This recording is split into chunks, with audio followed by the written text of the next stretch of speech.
Alrighty, good evening. We are live for the 53rd installment of the Black Stitch Hockey Cast. It's been certainly an eventful string of days, weeks for hockey as we are right on the precipice of the NHL season.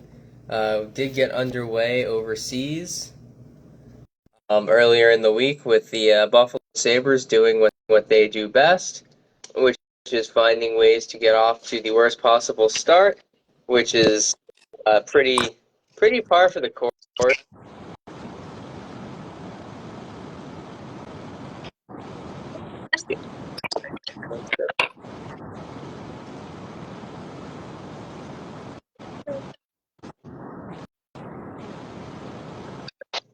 Obviously, uh,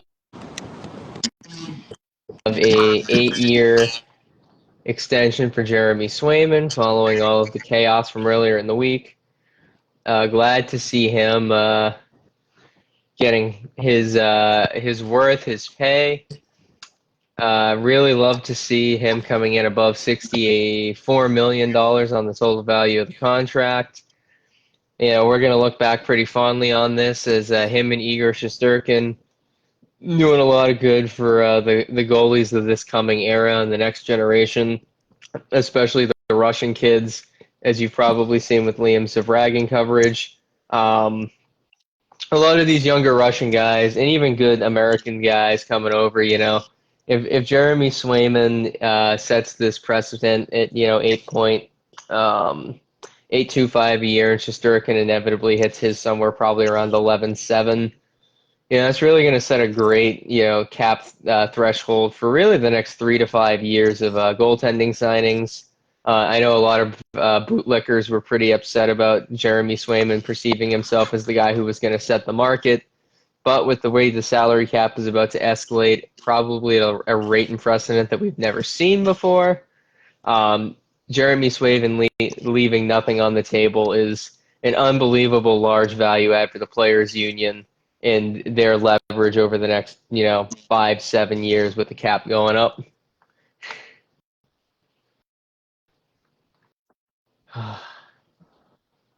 Yeah, I think Justin G and Petro put a good summary together at that situation where it's fair relative to market value, but it's this is one of a couple things where the actual price tag on elite goaltenders is probably still too low at this stage, and hopefully this is sort of like a galvanizing moment for that starting to increase. You know, if that ends up being the outcome here, I think it's such an interest. Bruins fans are not big Louis Gross supporters. Louis Gross is akin to the devil himself up in our neck of the woods.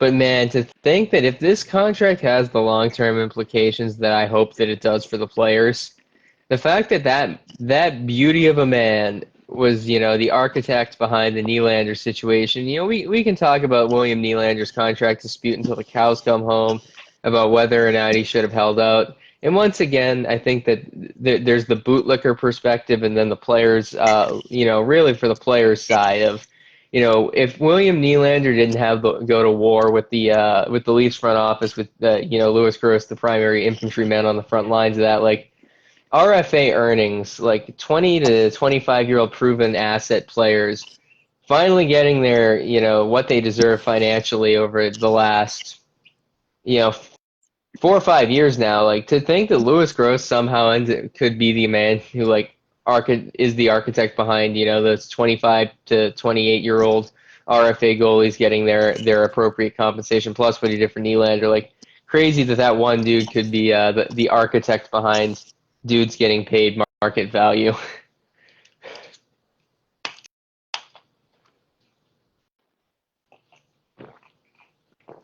So I'm gonna do something interesting because I have to step away for a second, and because of that, I'm gonna kick this over to Liam for his prospect corner early in the show, just because I do have to step out for about 10 minutes. Yep.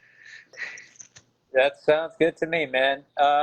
So my plan was to keep this originally like somewhat truncated and limited just to off ice headlines, but there's enough complexity with some of this stuff to where I might be able to fill in this time quite adequately. So the WHL announced 3 days ago the schedule for the 2024 WHL Cup in Red Deer, Alberta. The four-team tournament featuring, let's see, Alberta, BC, uh, Saskatchewan, and let's see, Manitoba will kick off starting on Wednesday, the 23rd, with Manitoba taking on British Columbia.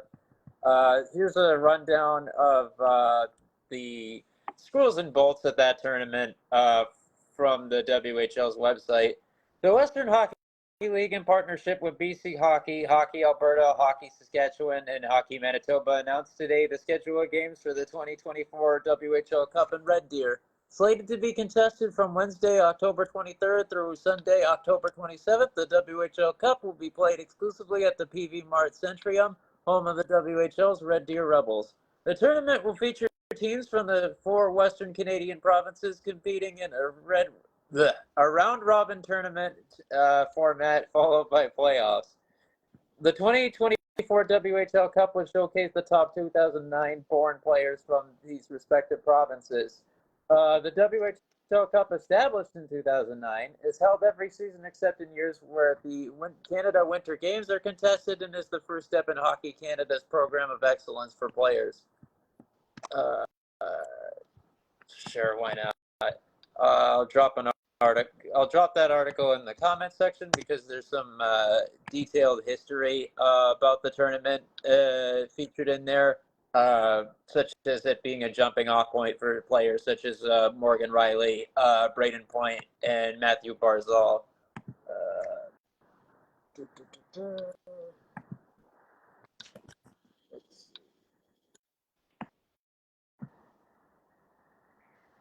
Hold on. This is annoying. Feature's not working right. Hold on. Give me a moment. Yeah.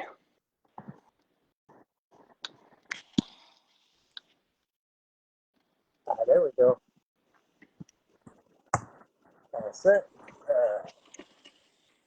So, kicking it over to my next headline. What do we got? Got this all bookmarked and prepped, but okay, yeah, trades. There were some interesting trades in the CHL in the past week. On October 3rd, it was announced that the Oshawa Generals had acquired Winnipeg Jets prospect Colby Barlow from the Owen Sound Attack. To get some details on that, as is standard for these high-profile CHL trades, unless they have, of course, one-for-one deals of players about equal stature, the Attack received something of a king's ransom, especially in the draft stock respect, receiving David Bedkowski and Tristan Delisle, along with 6 picks in the OHL priority selection in exchange for Barlow. Oshawa defending Eastern Conference champions, adding a player of his caliber. I'm actually watching them take on the Barrie Colts right now. Pretty exciting game, very evenly contested. That's definitely a good addition to their roster. He comes in phenomenal, marketing on the Owen Sound Attack record book. 6th best goal scorer in franchise history with 116 goals in 168 games, while ranking 22nd in points overall with 184. He was the youngest captain in team history. He's got some good individual accolades to his name. Has a pretty good track record on the international stage. I imagine we might see Oshawa run it back as Eastern Conference champs again, especially with their NHL prospects all returning from last year that were among the highest touted names like Ben Danford, Luca Morelli, Dylan Rubrock, Cal Ritchie, and of course Beckett Seneca. Um, but let's see. What do we got next in the transaction department? I got a couple more. Let's see. WHL trades. There was a 1-for-1 deal, pretty big blockbuster actually. As the Medicine Hat Tigers acquired goaltender Harrison Menigan, who was just a seventh-round draft pick by the Tampa Bay Lightning in this recent draft. In exchange for forward Shane Smith. So that was one of those rare instances that there being sort of like a an equal value deal, to where you're not seeing like a ton of assets surrendered by for just one guy. And that wasn't the only trade activity that Medicine Hat was involved in. Is they also parted ways with a third rounder in 2026 and a conditional fifth rounder in 2027. Sending it to the Victoria Royals, rather receiving that, my mistake.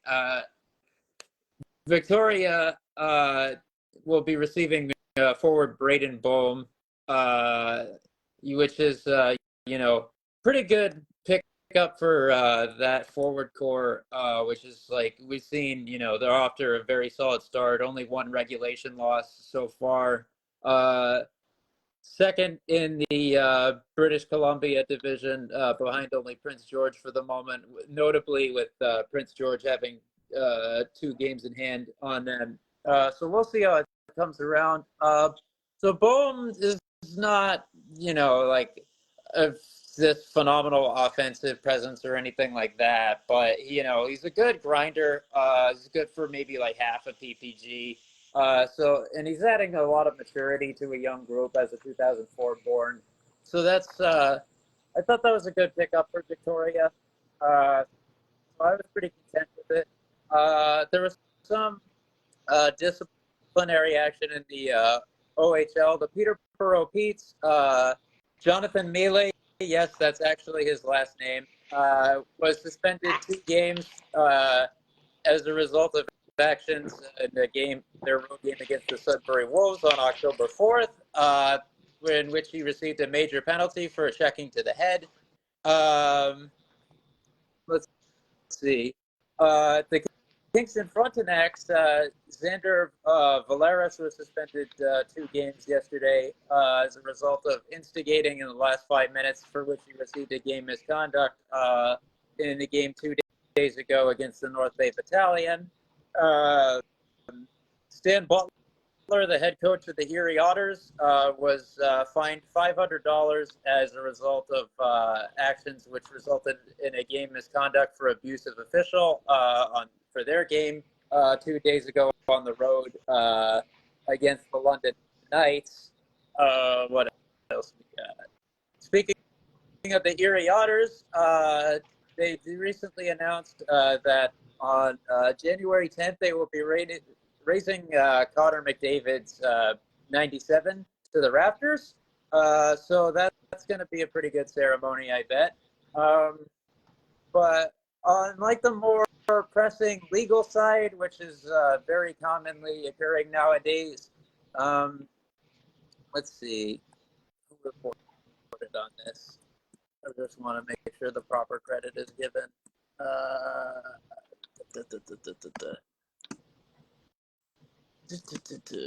Here we go. So Jimmy Connolly over at USCHO.com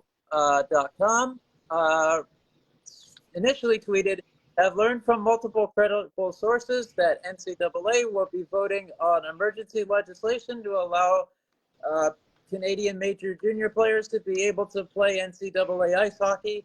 Not sure how quickly this will take effect. Follow USCHO for more information." To quote a bit from the article itself, the NCAA will be prepared to vote on a proposal that will allow this jump to be made.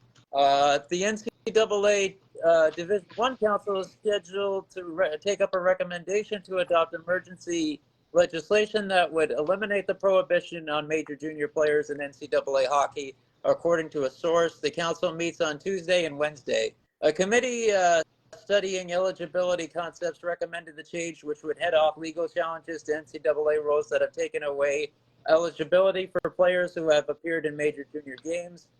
As reported very frequently by Rick Westhead, as part of his excellent investigative journalism work. Attorneys for Canadian player Rylan Masterson claimed in a lawsuit filed in August that the NCAA's rule taking away eligibility for those who play games in the Canadian Hockey League violates U.S. antitrust laws. It is not clear how quickly the legislation changing NCAA rules would take effect. Let's see what we got. There's a little bit more of that nature, I believe, that went down this week. This is always this has been a very dynamic conversation, as you know, the CHL has been wrangling with a lot of different things, such as matters related to player compensation, etc. Over the past decade, really, on top of this conversation that has something new happening every week, in addition to the ongoing suits. We had that verbal commitment, which was, an absolute milestone. It should be interesting to see if that turns into anything. Let's see. Yeah, no, this was interesting as well. So from our one of our favorite sources over on Instagram, Let's Talk WHL stated, breaking, former WHL players Isaiah DeLaura and Tanner Gould are part of a lawsuit hoping to end annual player drafts in the CHL. The lawsuit claims that CHL teams are presented to the drafted players on a take-it-or-leave-it basis, whereas unless the player takes it, he is forever foreclosed from playing major junior hockey. The lawsuit says that CHL players don't have freedom to extricate themselves from a bad situation. Both players also claim in their affidavit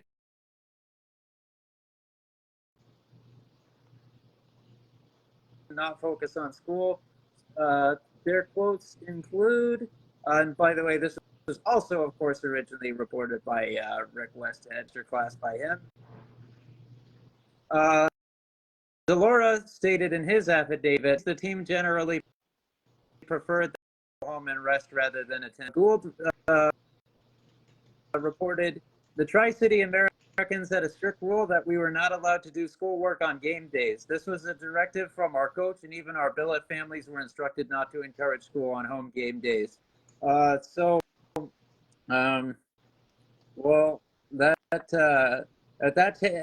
has any sort of implications and takes wing of any sort, should be quite a shake-up to the situation, how recruiting works, and hopefully is useful for players' rights in that environment.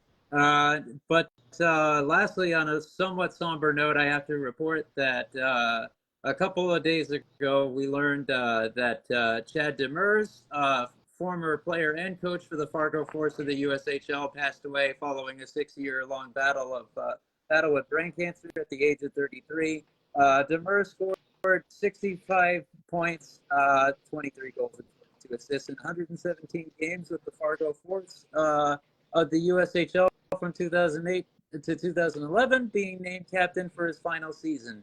He went on to play for the Air Force Academy and scored 126 points, 48 goals, and 78 assists in 156 games in the NCAA. After his playing career, Demers worked for the Force both as an assistant coach and scout from 2019 to 2023. This past season, he was an assistant coach at Augustana University. I would like to extend my personal condolences to the family of Demers and all those affected, friends, former teammates, etc. And definitely pay respect to the role he had in cultivating this most recent Clark Cup championship winner. It's a big hit to the community, so really rest in peace, and my thoughts are with everyone affected by that. And with that, the dev block for this week comes to a close. Excellent. Another good dev week. always interesting in the world of developmental hockey and really just amateur, semi-pro, foreign, semi-pro. And with us finally on the quasi eve of the NHL season, technically, we are underway, as alluded to in our cold open about the Sabres doing Sabres things no matter what country they're playing in. Um, Takes us into some of our preseason predictions for the 24-25 NHL campaign. I don't really remember all of our selections from last year. I know I definitely whiffed on some Calgary Flames takes last year, ironically enough, and landed some pretty good blows for the New York Rangers. So I'm just going to open this to, I think our system, real quick rundown, each of the four division champs, what our finals pick is, and then, your run-of-the-mill individual awards, your Hart, your Vezina, your Calder, your Norris, your Selke. And I think that should give us a good 40 minutes of content here. There's a lot of good hockey minds on this pod. I have no problem getting shamed 7 months from now, and I am inevitably wrong on a good chunk of this. But let's start local with the Atlantic Division, and we can delve further into our logic on these if we need to. But in an unsurprising turn of events, I had in my based on my perception of current rosters and coaching configurations, I do have the Toronto Maple Leafs squeaking through the Atlantic on top, at least through an 82-game regular season.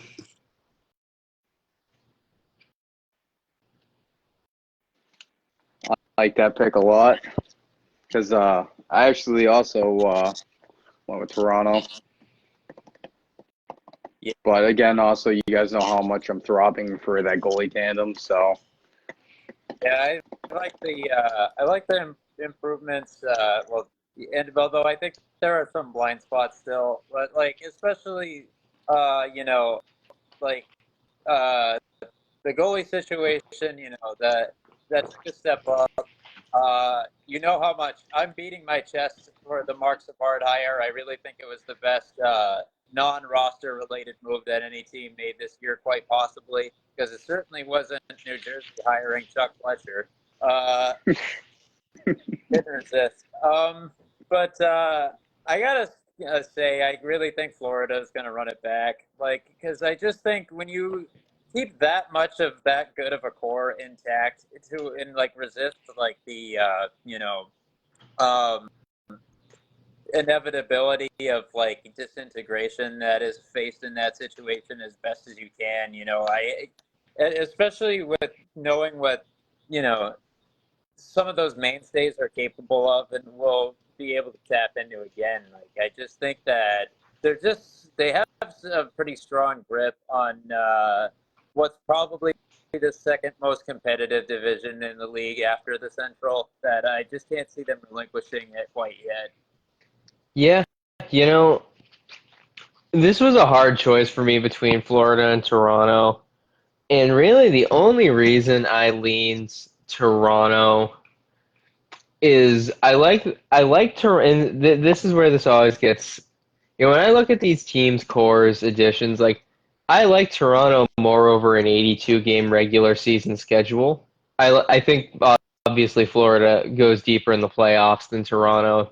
Like I just like probabilities. I'm a shitty analytics guy, and not that.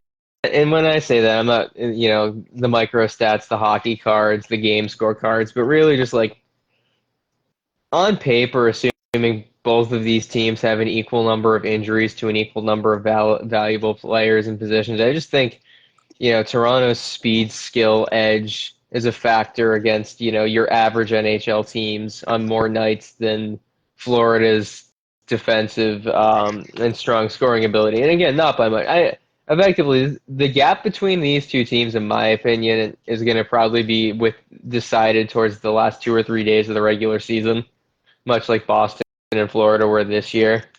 And honestly, and again, like this is a close enough divisional race where I think each of these teams is one moderate injury away from superseding the other one, at least in the regular season. which brings us to the Met. And this one was also a very difficult decision on my end. And I really looked at these rosters of where we're going to be again opening night over an 82 game calendar.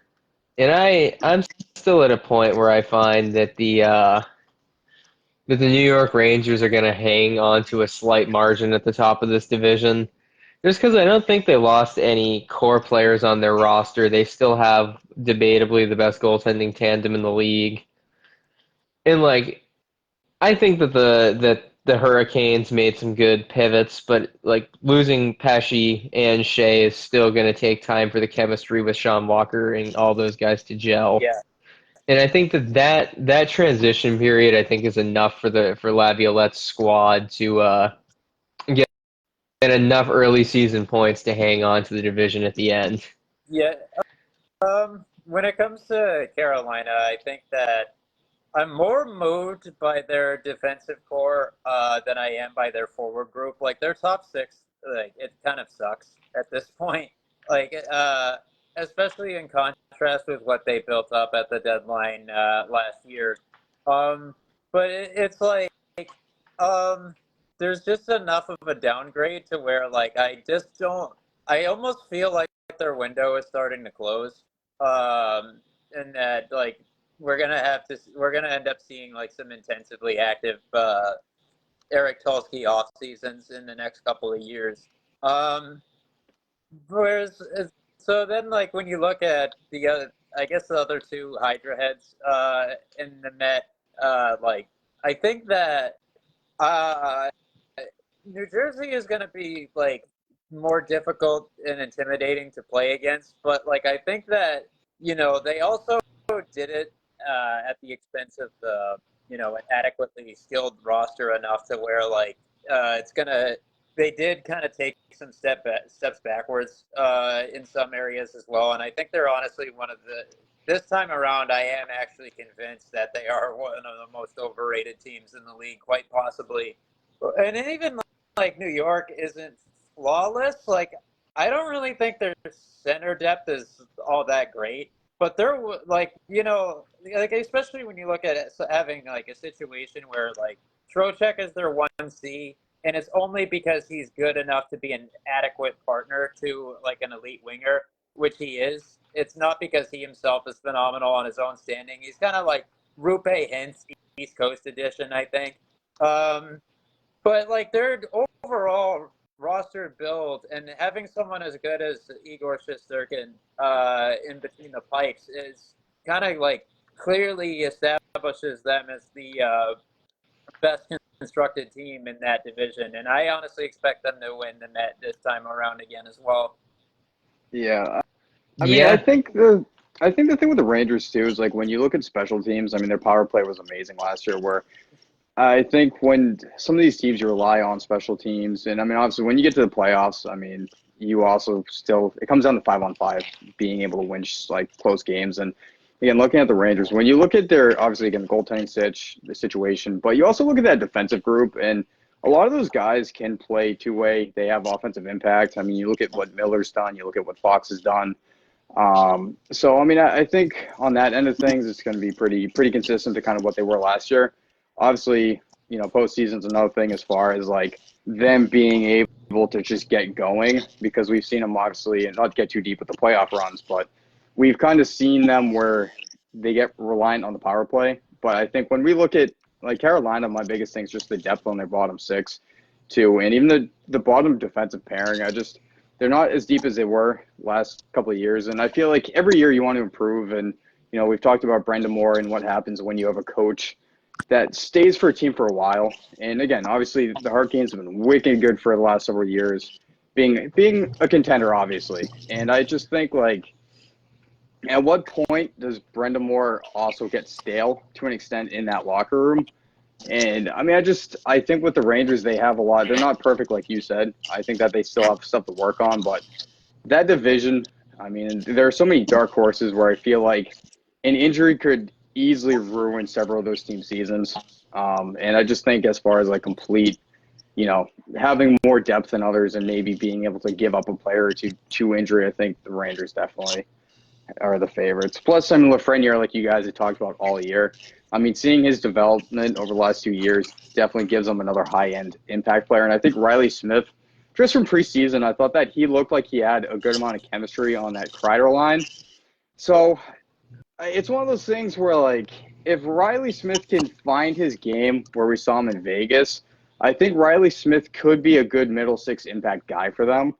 So we'll kind of see how that goes. But yeah, I only laughed because I was reminded of how I could have boiled down my off-season review for them to just the names Riley Smith and EJ Emery. Yep. I will say before moving out west, I think the most compelling dark horse in the Met, not to discredit the Flyers in Michkov's season, and we're going to talk about Matvei Michkov probably later with the awards on tap, but I really do think that out of all the teams in the Met that has the ability to do what the Canucks did last year and completely catch everybody with their pants down is probably Washington. Like, on paper, that team has way more upside. Like, the reality is this team could be bottom 10 in the league, but could also potentially win this division in an 82-game season. I don't think it's highly likely. I'm not even going to say that there's higher than a 5% chance, but there is a chance. And that's, for me, my exciting team to kind of watch from a distance in that division is like, are the Capitals going to, fuck around, put it all together, and just kind of get on a run that they probably shouldn't, but because teams keep feeding them their cast-offs, like, a Connor McMichael PLD Wilson line 2 behind the Ovi line, but with a kid line at 3 with, like, a Milano LaPierre Protas setup, like, that is either going to be really mid or sneaky good. Yeah, And, yeah. Some potential volatility for like the goaltender situation as well, but like the ceiling for it is absolutely phenomenal. Like if you get it at its best, it's gonna do a lot for them. So moving out west, now that we've sent some love to a team that we will probably send no love for the next 4 or 5 months, let's start in the whale stuck between giants that is the Central.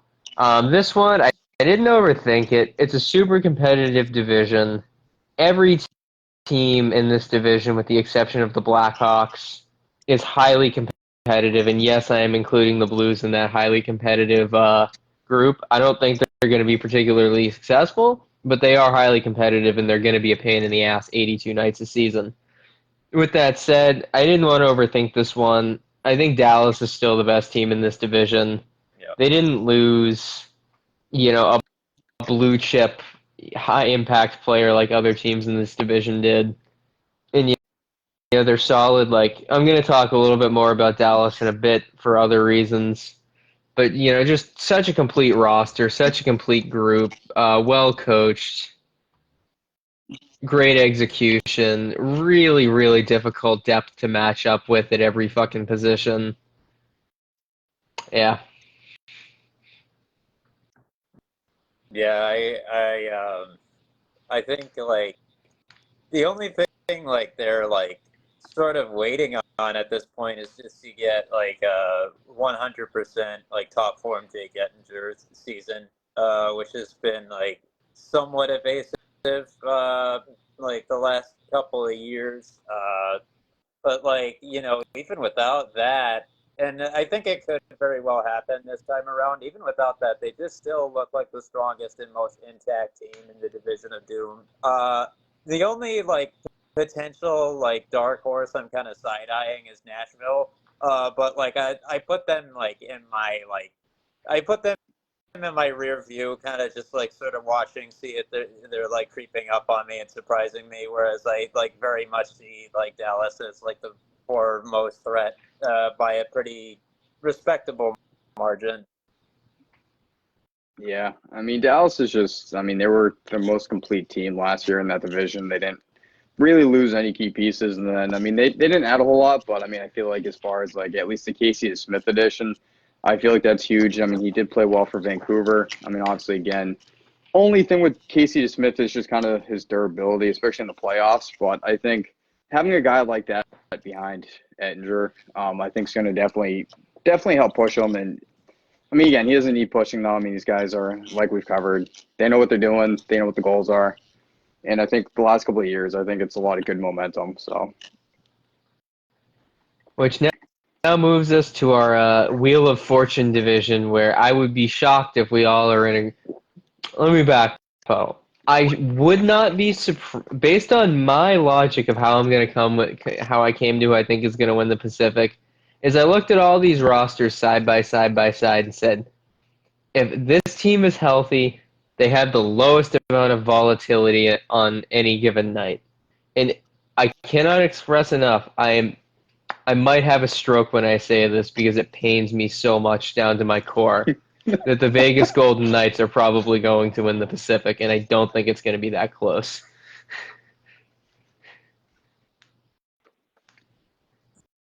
Yeah, it's like I can lean towards VGK, but it's just like I think I can also the thing is I can also foresee it being like a narrower race than like uh it looks on its surface, considering like you can kind of treat almost that as like the Florida versus uh, Toronto binary between like them and Edmonton, to where it could very much be decided by like a close margin coming down the final stretch.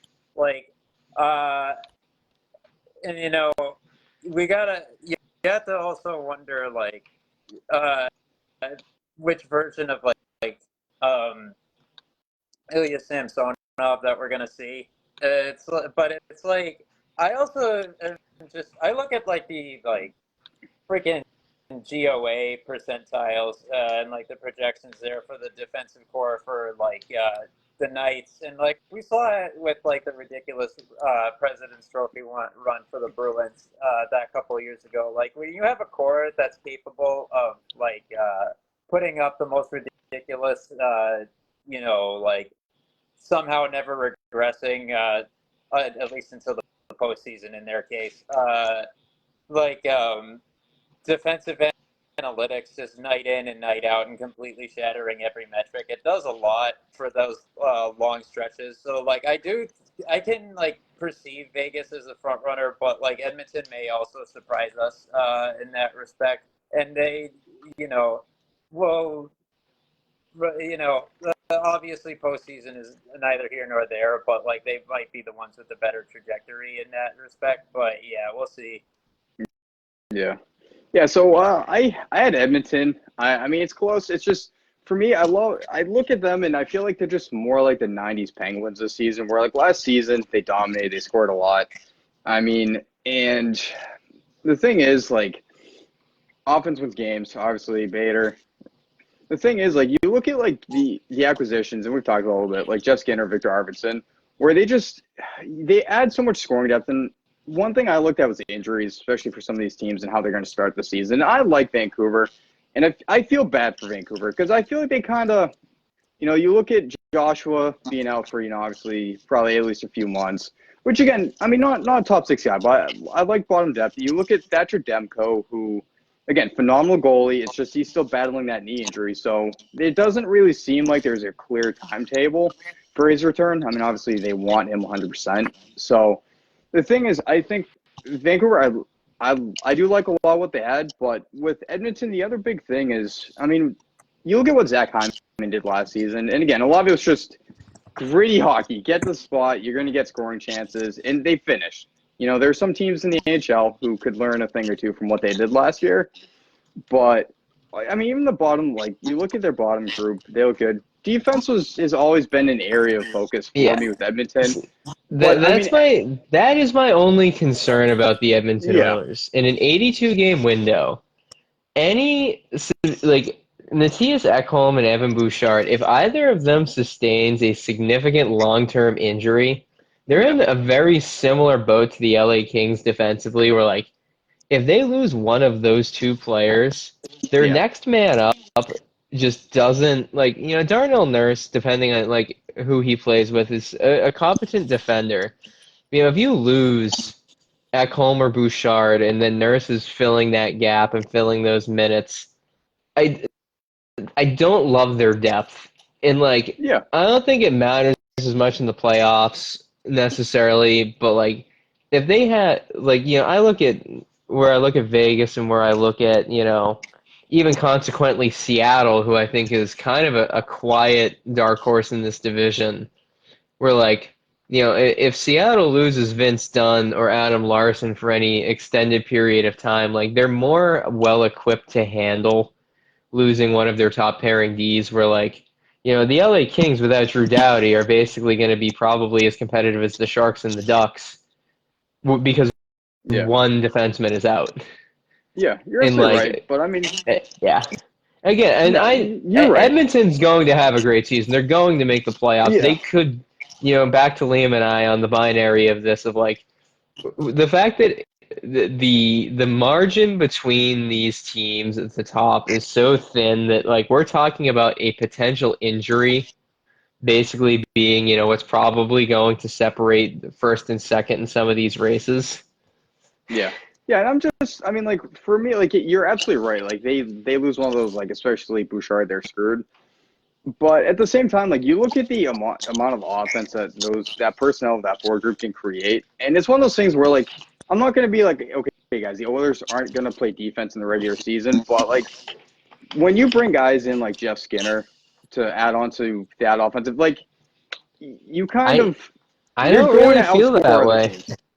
because what happens in the hypothetical here and why Evan Bouchard is one of the most valuable players in the league is if he's not functioning, Yeah, he you is. see what happened to Toronto last year in the playoffs when they had, you can have the greatest forward group of all time offensively, and if you don't have puck capable defenders hitting outlets, like Yeah.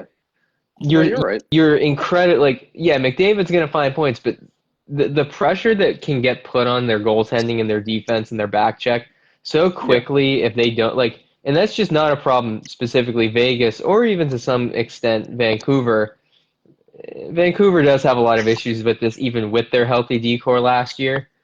But like, then you look to your Seattle's, and like Seattle's not going to run into issues with this exit, even though their forward group is weaker. Vegas has a weaker forward group, but it comes down to the Bruins that record-setting season. Their forward group was mid at best, Yeah. with a great decor where they could hit outlets and just kept the like. That's just the only like. No matter how good your forward group is, if you can't have defensemen connecting D to O, like you're limited in what you're going to be able to do in the wins column. Yeah.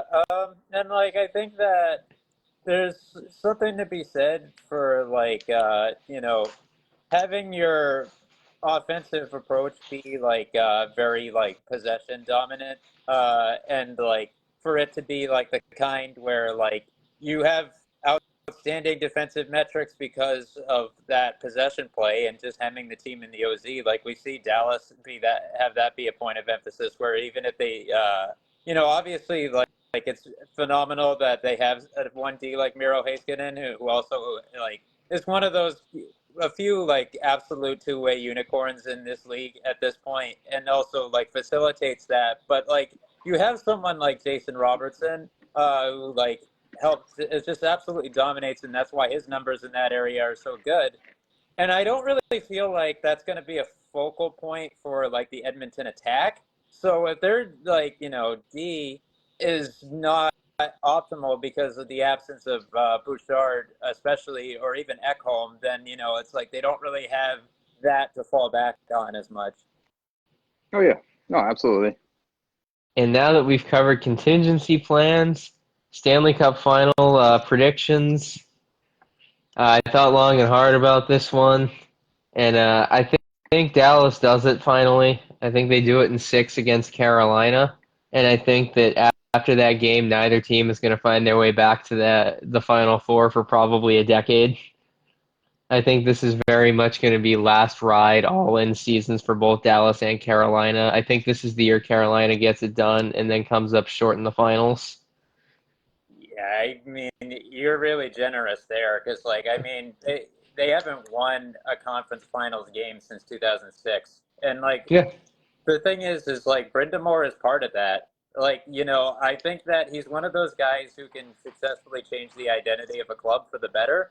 But I don't, with the lack of creativity that his coaching style emphasizes, like, there's a reason why they end up losing all those close games when the playoffs come around. So I'm gonna go Dallas beats New York in 7 for this one. Like, I just think New York is just better equipped for playoff hockey overall. I think their core is better. I'm just not sold on this Carolina group at all, really. Like, I just am not really flattered by where they stand currently as an org. I imagine Tulski will have something going, but I think this is going to end up being a bridge year for them. Yeah, I had Dallas over Florida in 7. The thing is, just for me with Florida, like when you look at how well they've played systematically, where they're just a nightmare to play against, where they play structure, and there are two ways to play in this league. Either you're running gunning and you're trying to just score as many goals as you can, or you play great defensive hockey and you're losing by 1 goal. And I mean, when I look at Florida, like you guys kind of hit on, like they didn't lose a whole lot. You look at that top 6, still excellent. Last season, I mean, obviously again, power play was 8, PK was 6. But I mean, just dominant, and a huge part of it too was goaltending. Second highest team save in the league with 91.8. You have Bob back again, and again, Spencer Knight's looked good. I've liked a lot of what we've seen, and his story's great. I love seeing it. And again, having like Forsling and Ekblad, like you didn't lose your 2 best defenders. We saw some of those metrics last year between Barkov and Forsling when they were on the ice. You barely scored. I mean, with Dallas too. I mean, just a couple of quick hits. I mean, you look at offensive depth as far as like a 5v5 play last year. You look at teams where it's like you're matching your top 6. You try to get them like rolling and stuff. In Dallas, I mean, I still think they have the best third line in the NHL. They were great 5-on-5 last year. And again, another team that was just special teams were super good. 6 power play, 8th in the PK, and I mean, the biggest thing is an story that I thought was interesting was Ilya Lyubushkin. Obviously, I think he could be a good fit if we see the best of him. I'm not saying he's a top guy. I'm saying he's a bottom pairing defenseman who will play some minutes and be all right. I just think that it was interesting listening to some of the interview with him saying how he almost wanted to quit hockey in Anaheim. And so I'm going to stop you there and why I have an issue with Lyubushkin in that take.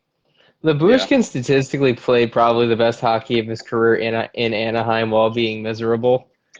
Like, this dude was otherwise a fucking scrub, like third pairing, 7th D. Yeah. He was seeing top pairing minutes in Anaheim. Like, sure, was the systems Cronin using with his schedule and calendar fucked up and not conducive to success? Probably. But when I look at a guy who was playing the best and most impactful hockey of his career under that situation to come out and bitch about the system when he was egregiously worse in a Maple Leaf sweater was a very interesting thing of like, you were miserable, but you never played better in your life, and this isn't like Iron Mike Keenan locker room abuse. You just didn't like the schedule. Yeah. Or hearing 40-minute stories about things that had nothing to do with hockey. I don't like the culture in that room, and I don't think it's conducive to the star forwards that they have having success. But like, it's custom tailored to guys like Lyubushkin, so that was kind of baffling. But it did also make me feel bad for some of the dudes like Zegras and some of the other young forwards in that room. Yeah, I think, and it seems like Dallas, I mean, when we look at the locker room, we look at the energy and stuff. I'm just saying, dude, like, he might get a chance to play with Harley, like, on the second pairing. Great, ruin Harley's fucking metrics because he has to back check because his pairing makes a fucking buffoon. It's just something to keep an eye on. Okay, it's just one of the quick notes, whether it's, like, just throwing it in there as far as something I've read going through things. Whether it's super credible or not, I'm just throwing it out there, and obviously, it's credible. Very great topic of it. Yeah, it is what it is. Moving on to players that are actually good. Hart Trophy finalists or winners. I got Matthews. I just that was amusing. Freaking like to have that's going on while I was just watching a Beckett Seneca bench side interview. Yeah, Matthews, I have him penned as my likely Rocket Richard winner for sure, if nothing else. Like the heart, um, I feel like I'm leaning McJesus this time around. I think if nothing else, he's gonna have he's gonna be carrying that you know this heavy burden with him this year and using it as motivation while also being like a linchpin in like the most essential one with Draisaitl not far behind him, of course. But uh, and what's gonna be a ridiculously talented forward group, and we're gonna see him just be putting up like these mind-bending video game record book threatening numbers again. So I just see him as like the most likely candidate right now. Yeah, that's fair. Yeah, I mean, I picked Austin Matthews too, but I mean, it's both guys can be ridiculous, and seeing them train together in the off season's been awesome. Yeah, it's currently I think it's a two-horse race. Other guys will enter the race once the season gets going, but like McDavid and Matthews are pretty much always going to be, as long as they're playing at the level they've played, penciled in.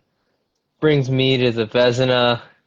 I got Hellebuck penciled in once again on this one, based on everything that Winnipeg did, based on what everybody else did, ignoring coaching and bounce back season expectations. Like Connor Hellebuck is fucking reliable to a point where I can sit here and say this guy's going to play 60 games a year and be in the top three in point shares of all goalies.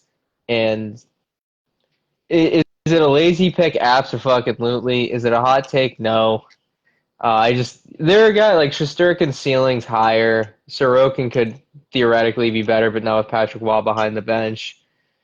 And Saros could be in the conversation, but I think all the free agent acquisitions, and if they do have success, could detract from, the journalistic perspective of what he does, which is bullshit, but it is what it is. And that's really Connor Hellebuck just is the safe pick until somebody's better than him, in my book. Um, yeah, I'm just leaning towards Igor Shesterkin. Like something just like tells me that this year is like gonna be one of the ones where he like really like taps into that higher end of his potential. Uh, you see some statistical ebbs and flows like a lot of guys from his background and with his particular training and like playing style. But I just had this sense that New York is going to get hot and he's going to have a lot to do with it. Although, you know what? I'm going to cast like a bold prediction here that I think Jeremy Swayman will be a finalist and be in the running. Because you look at like the defensive core for the Bruins right now. I think our boy Steve put it well when he was on, back in the summertime. Like they just like the roster construction in general, like in the efforts they made towards it this year, were like just too focused on size and not. And I think like the defensive skill of the group overall has kind of regressed a bit.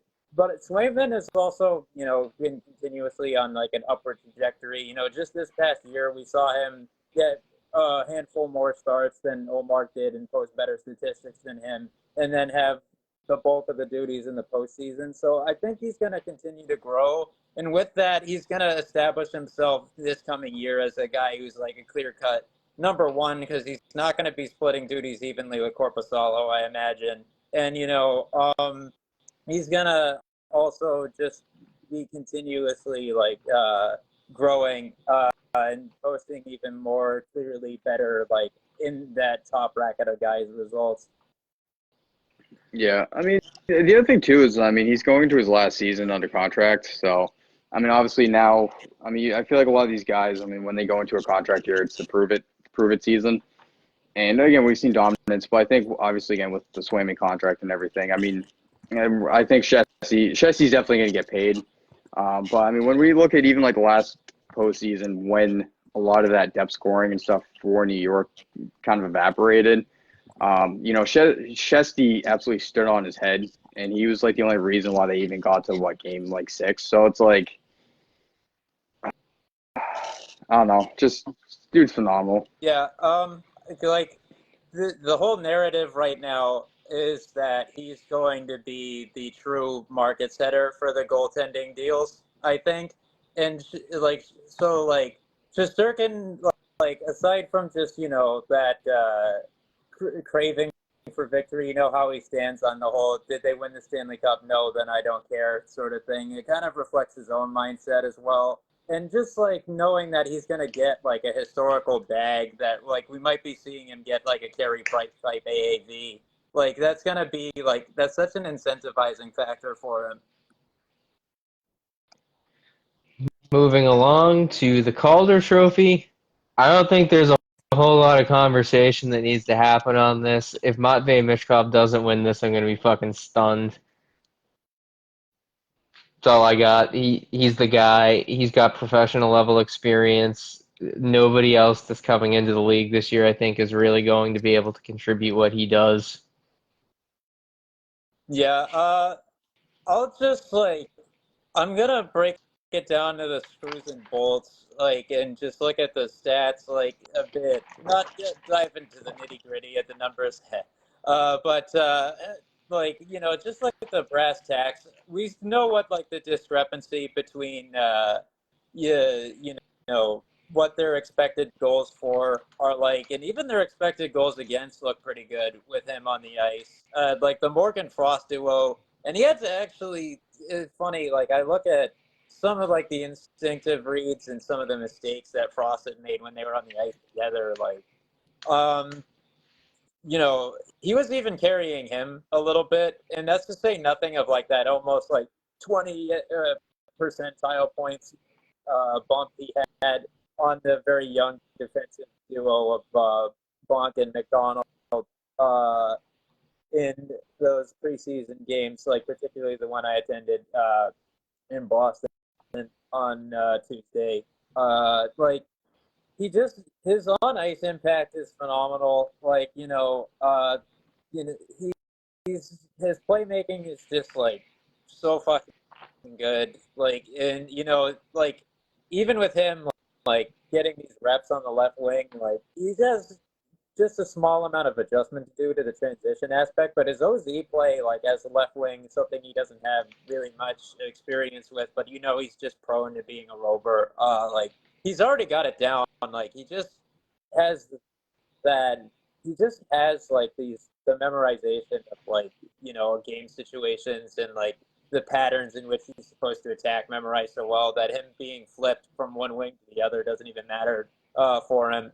And like, especially if they keep that Kuts Konechny and him combo together, like I think that is the best thing because Konechny is kind of realizing just be like a net front player rather than be possession dominant when they've played together. Whereas like unless Owen Tippett really had it beat into him, like you had him on like his line, like Tippett is just like way too much of like a high shot volume, high possession player and doesn't seem to want to change that.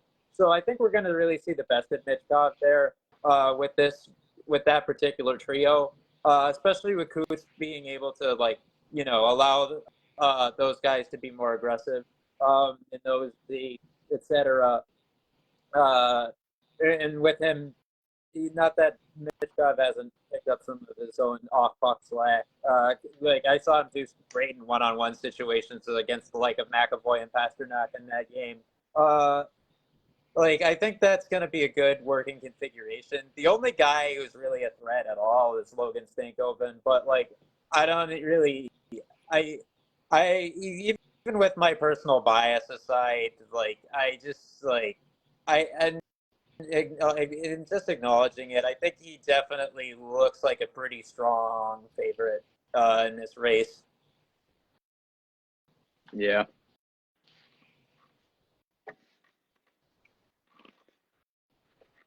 It's pretty much, I mean, Stankoven was the guy I was thinking of that would be the runner-up. But, I mean, besides them, I mean, obviously, again, I mean, between Sabrini and Will Smith, they're going to have a bit of a tough season. But, I mean, obviously, I know Sabrini has that lower back injury. So, I think he's day-to-day, but I don't think it's close.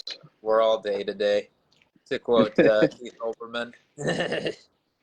Moving to Norris Trophy. coming up on time. I'm gonna get us through the Norris, and then for our big finish after the Norris, I advise a fun little everybody throws out their one hot take pick for the season. But on the Norris, I like Kale. I think with all the changeover that's happened in Colorado in the offseason with Nikushkin specifically, probably unlikely coming back anytime soon. I think that the Avalanche are going to be probably as competitive, if not more competitive, than they were last year. How are they going to do that? Kale McCarr is going to probably, based on his age and experience, somehow I have a feeling that that motherfucker is going to take his game to an even higher level than it's been at because he wants to win. He wants the team to succeed. And, he seems like the kind of guy who has the ceiling to continue to just pushing into new heights that we haven't really seen from players at his position. I think he's going to do that this year.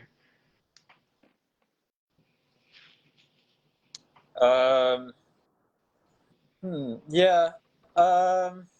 I can definitely hear out a case for him for sure. Uh, I'm thinking, uh, uh, I'm thinking it could well be like a two-horse race between him and Hayes, but and I even think I don't think he'll win necessarily, but Adam Fox, that might be like your three finalists when all is said and done. Like I think we're gonna see like really strong seasons from all of those guys. Oh, 100%.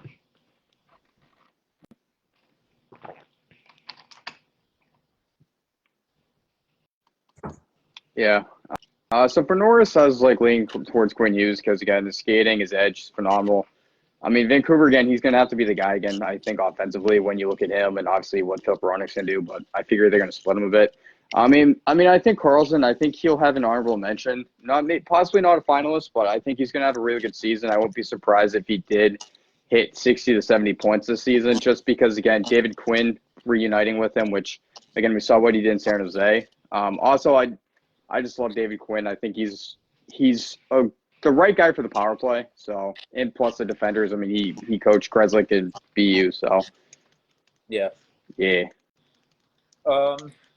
So I just like before we move on, I'd like to do a quick lightning round. I guess just keep it as like succinct as possible. Don't feel the need to elaborate or anything like that. But first, so Selke winner, do we all agree it's probably going to be Sasha Barkov this year? This award to lose. Oh, for sure.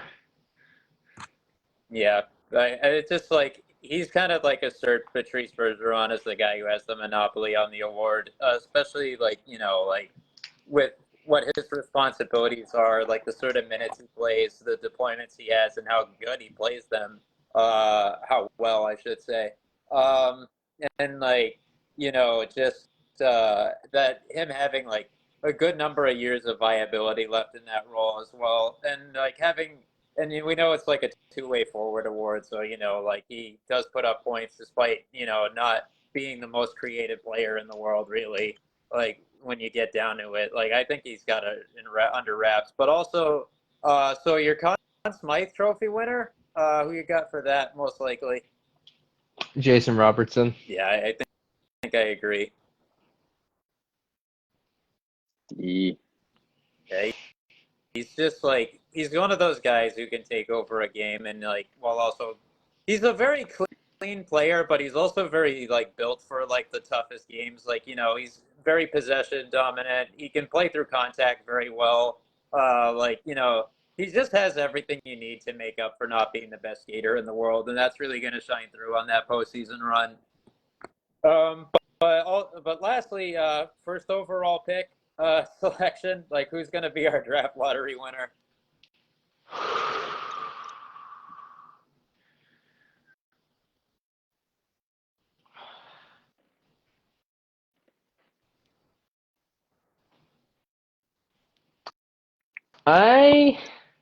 If I'm playing the odds, I think it's probably Columbus.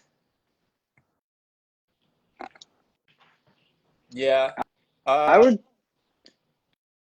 I would say Chicago, just because I feel like it won't be the last team, but somehow they'll get, they'll win it. Yeah, I think what I the way I feel about it, I think I'm leaning towards Calgary, ironically.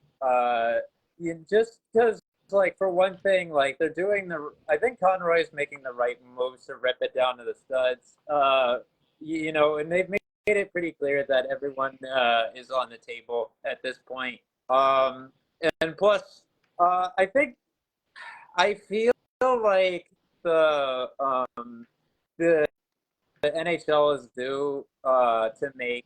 I know, of course, we just had Montreal take Slavkovsky first overall a few years back, but like I think they're due to make like another like significant gesture to a Canadian market, and I could foresee it being like one that's like in that Albertan, you know, mindset, but is like the one that's kind of forgotten, but like is also like sort of downtrodden right now because they just had that Johnny Gaudreau moral hit on top of having to enter like a hard rebuild phase. So we'll see.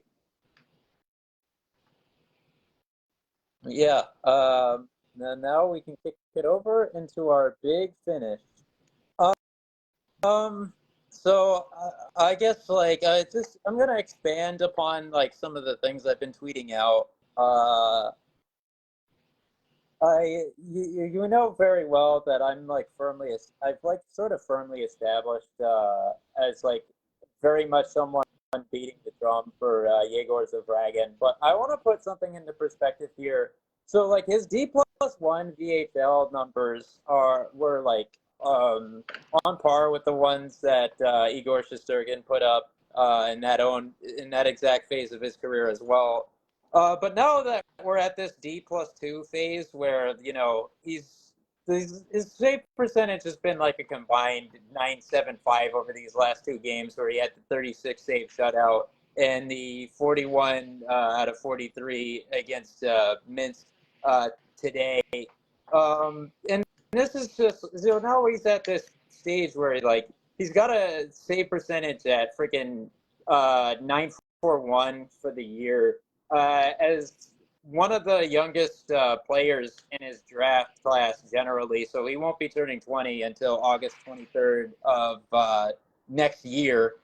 While playing for HC Sochi, who like especially like they're a very weakly built squad, especially now that they don't have Michkov. But even generally when he was there, like their defensive core was bad. Like it still is. They don't have really anyone other than Jesse Graham at this point who's capable of moving the puck out of their own zone. And like the shots against he's faced these last couple of starts sort of speak for themselves.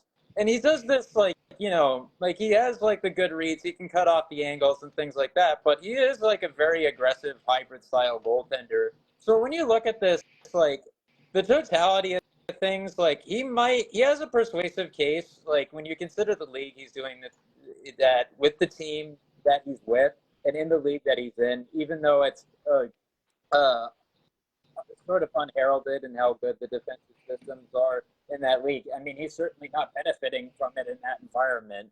So like he's just doing these ridiculous things to where I had to say that of nothing else, out of all NHL affiliated goaltender prospects in the entire world right now, he has probably the strongest case for the best one there is. And like I know this is like a somewhat limited sample size, but like it's just been insane, and it's following the trajectory he was on in the VHL and the NHL as well. So like we could really be looking right now as the sort of like the cultivation of someone who could go down as one of the best Russian goaltenders ever, lace him up. But of course, we have to give it time before that. We won't.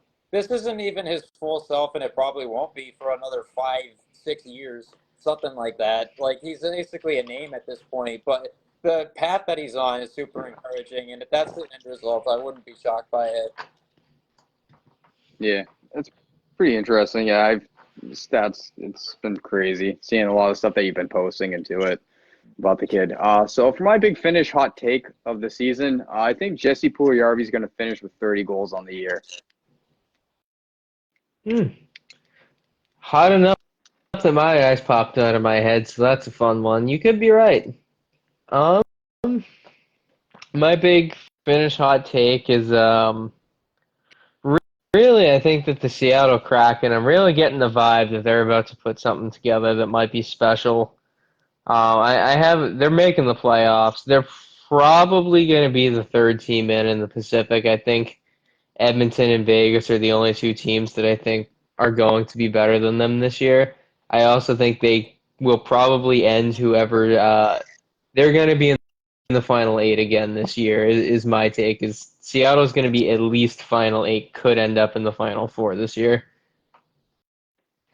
Yeah, Could. Spicy. yeah. Yeah. I can get behind that.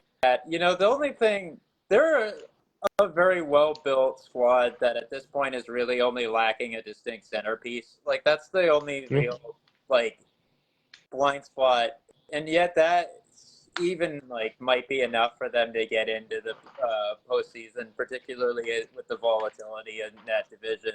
Um, I guess since mine was more NHL adjacent, uh, with dealing with a Flyers affiliated prospect and like his path, uh, to cast like a strong like firm prediction for this coming year, I really think that Philly can be in the top three in the Met. Like I think that we had our centers like you know I think that we're going to end up having the right idea if we have Luchenko and the roster full time this season, because I really think that we have enough evidence to suggest that he's at least better than Scott Lawton.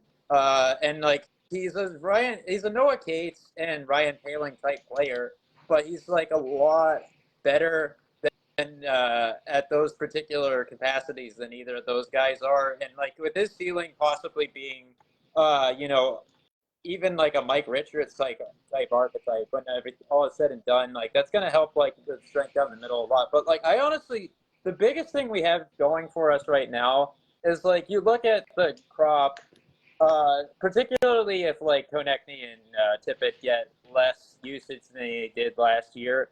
Um, like Konechny, Tippett, Farabee, Brink, Mitchkov being like a massive upgrade from Cam Atkinson at this stage in his career, like which you know yeah, we saw like that his effect on expected goal shares was a negative for everybody he played with.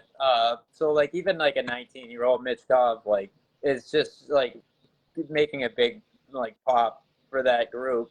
Uh, like I think this is like the best crop of wings that we've had since like the early tens. Like it's at least 2012, if not like that 2010 final season. Um, and I think we're gonna see a Cam York jump up season. Like I think this is going to be like a real breakout year. Last year's was kind of like a hidden one in some respects when considering some of his raw underlying data. But we're going to see that. We're going to see uh, Drysdale in a healthier state, more familiar with the system. And I think we are kind of like there's a question mark of how reliable of a backup that Fedotov is going to be, but I think Harrison just having someone who can lighten the load because of him not having to play like Marty Brodeur volume starts is going to help a lot. So I think I really confidently believe that this group is not going to have to rely upon a wild card to end the playoff drought. I don't think we're going to go super far, but like I think this is the year where it happens, and it's gonna like we're gonna fly in the face of those preseason rankings yet again, even more emphatically than we did last time around. Yeah. But yeah, we will properly see how the narratives are, this coming year, in the next week. maybe Paul Cotter won't be the Rocket Richard leader anymore by then. Hopefully, hopefully someone has a goal scoring surge. And hopefully we also see Buffalo not having to rely upon Tage Thompson being on the ice to look even halfway decent, as we saw with them being in the 60th percentile for expected goal for with him on versus like 17 percentile with him off.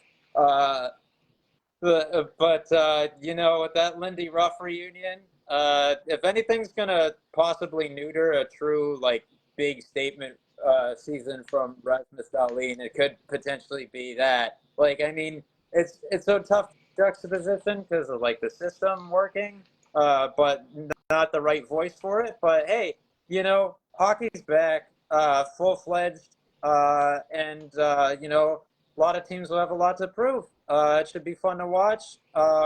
I'm looking forward to that late night 10 p.m. start for our season opener in Vancouver because we always start our season against them because reasons.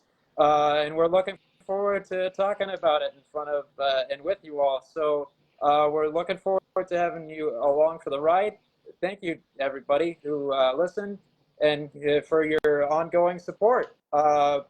Thank you to everyone checking us out on Spotify and YouTube.